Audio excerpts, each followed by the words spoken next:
We're listening to the drums beat for war with Iran. We're listening to senators talking openly about attacking Iran. Today, early this morning, Senator Fetterman said we should provide Israel whatever it needs, essentially to annihilate Iran's capability to threaten the whole region, but most important, Israel. There's no debate. No one ever brings up whether or not there should be a declaration of war before we do anything. So I wondered if you'd talk about that.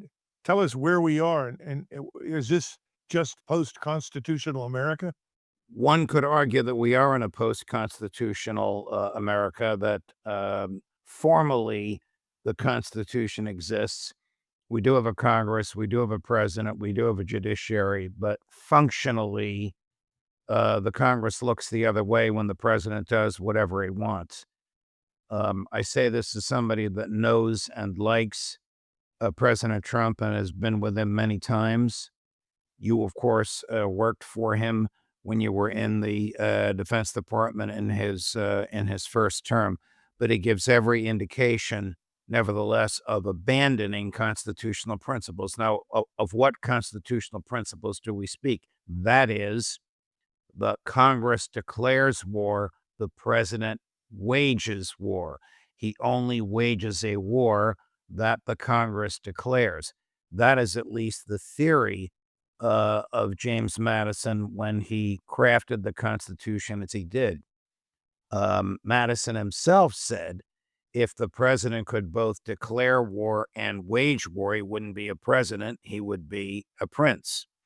Nevertheless, you know better than I and better than anybody watching us now the number of wars America has fought since World War II. Not a single one of them was ever declared. The last declaration of war was December 8th, 1941. We all know what that was about. Congress has enacted authorization to use military force, which it claims is the legal equivalent of a declaration of war. It's not, because it doesn't have an endpoint.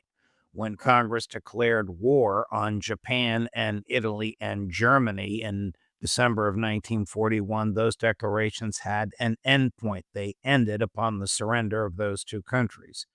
The two authorizations for use of military force, the one for Afghanistan and the one for Iraq, are both still extant.